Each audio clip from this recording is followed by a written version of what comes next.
बिस्मिल्लाहिर्रहमानिर्रहीम। एक बादशाह का वाक़या हिकमत और सब्र से भरा हुआ। एक बादशाह महल की छत पर टहलने चला गया। टहलते टहलते उसकी नज़र महल के नज़दीक घर की छत पर पड़ी, जिस पर एक बहुत खूबसूरत औरत कपड़े सुखा रही थी। बादशाह ने अपनी एक बांदी को बुलाकर पूछा, किसकी बीवी है ये? बांदी ने कहा, बादशाह सलामत, ये आपके गुलाम फरोज की बीवी है। बादशाह नीचे उतरा। बादशाह पर उस औरत के हुस्न जमाल का सहर सा छा गया था। उसने फिरोज को बुलाया। जब फिरोज हाजिर हुआ तो बादशाह ने कहा, फिरोज, हमारा एक काम है, हमारा ये खत फलां मुल्क के बादशाह को दे आओ और उसका जवाब भी उनसे लेते आना।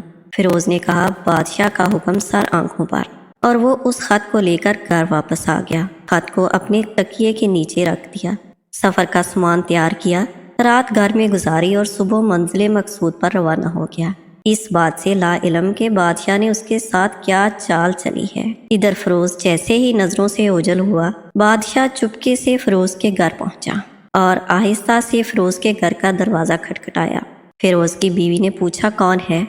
बादशाह ने कहा, मैं बादशाह, तुम्हारे शौहर का मालिक। तो उसने दरवाज़ा खोला। बादशाह अंदर आकर बैठ गया। फिरोज की बीवी ने हैरान होकर पूछा, आज बादशाह सलामत यहाँ हमारे गरीब खाने में? बादशाह ने कहा, मैं यहाँ मेहमान बनकर आया हूँ। फिरोज की बीवी बादशाह का मतलब समझकर कहा, मैं अल्लाह की पनाह चाहती हूँ आपके इस तरह आने से, जिसमें मुझे कोई खैर नजर नहीं आ रही। बादशाह ने गुस्से में कहा, ए लड़की, क्या कह रही हो तुम? शायद तुमने मुझे पहचाना नहीं। मैं बादशाह हूँ, तुम्हारे शौहर का मालिक। फिरोज की बीवी ने कहा, बादशाह सलामत, मैं जानती हूँ आप बादशाह हैं, लेकिन बुजुर्ग कह गए हैं कि अगर मच्छर गिर जाए खाने में तो मैं हाथ हटा देता हूँ। अगर चाहे मेरा दिल करता है खाने को, मैं तुम्हारे पानी में कोई फूल नहीं छोड़ूंगा। लोगों का बाकसरत यहाँ आने जाने की वजह से शेर को अगर चाहे जितनी भी तेज भूख लगी हो, लेकिन वो मर्दार तो नहीं खाना शुरू कर देता। और कहा, बादशाह सलामत, तुम उस कटोरे में पानी पीने आ गए हो जिसमें तुम्हारे कुत्ते ने पानी पिया है। बादशाह उस औरत की बातों से बड़ा शर्मसार हुआ और उसको छोड़कर वापस चला गया, लेकिन अपनी चप्पल वहीं पर भूल गया। ये सब तो बादशाह की तरफ से हुआ। अब फिरोज को आधे रास्ते में याद आया कि जो खत बादशाह ने उसे दिया था वो तो घर पर ही छोड़ आया है। उसने घोड़े को तेजी से वापस मोड़ा और अपने घर की तरफ लपका। फिरोज अपने घर पहुंचा तो तकिए के नीचे से खत निकालते वक्त उसकी नजर पलंग के नीचे पड़े बादशाह की चप्पल पर पड़ी, जो वो जल्दी में भूल गया था।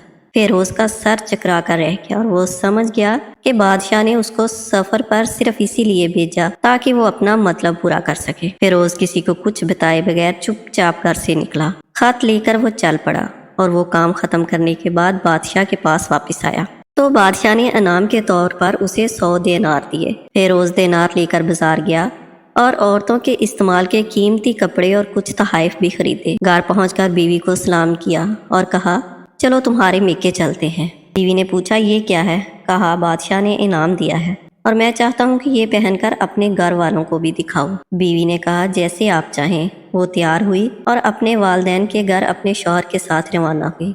दामाद और बेटी के लाए गए तोहफे को देखकर वो लोग बहुत खुश हुए। फिरोज बीवी को छोड़कर वापस आ गया। 1 महीना गुजरने के बावजूद ना बीवी का पूछा ना उसको वापस बुलाया।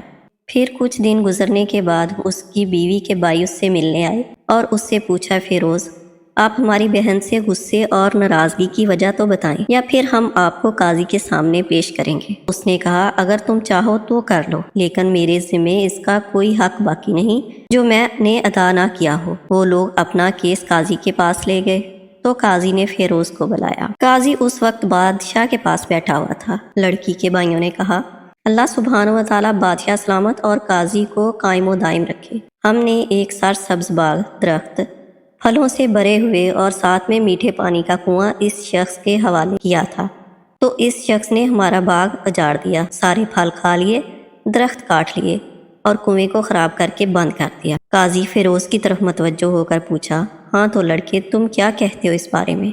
फिरोज ने कहा, काजी साहब, जो बाग मुझे दिया गया था वो उससे बेहतर हालत में मैंने इन्हें वापस किया है। काजी ने पूछा, क्या उसने बाग तुम्हारे हवाले वैसी ही हालत में वापस किया जैसे पहले था? انہوں نے کہا ہاں ویسے ہی حالت میں واپس کیا، لیکن ہم اس سے باغ واپس کرنے کی وجہ پوچھنا چاہتے ہیں۔ قاضی نے کہا ہاں فیروز، تم کیا کہنا چاہتے ہو اس بارے میں؟ فیروز نے کہا قاضی صاحب، میں باغ کسی بغض یا نفرت کی وجہ سے نہیں چھوڑا، بلکہ اس لیے چھوڑا کہ ایک دن میں باغ میں آیا تو اس میں نے شیر کے پنجوں کے نشان دیکھے تو مجھے خوف ہوا کہ شیر مجھے کھا جائے گا، اس لیے شیر کے اکرام کی وجہ سے میں نے باغ میں جانا بند کر دیا۔ بادشاہ جو ٹیک لگائے یہ سب کچھ سن رہا تھا اٹھ کر بیٹھ گیا اور کہا فیروز، اپنے باغ کی طرف امن اور مطمئن ہو کر جاؤ۔ اس میں کوئی شک نہیں کہ شیر تمہارے باغ میں آیا تھا، لیکن وہ وہاں پر نہ تو کوئی اثر چھوڑ سکا، نہ کوئی پتا توڑ سکا اور نہ ہی کوئی پھل کھا سکا۔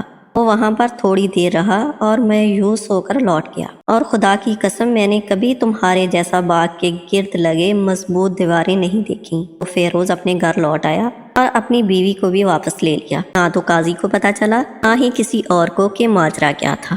کیا خوب بہتر ہے اپنے اہل و عیال کے راز چھپانا تاکہ لوگوں کو پتہ نہ چلے، اپنے گھروں کے بیت کسی پر ظاہر نہ ہونے دے۔ اللہ تعالیٰ سب کے گھر خوشیوں سے بھر دے اور سب کے اہل و عیال کو اور مال کو اپنے حفظ و امان میں رکھے، آمین ثم آمین۔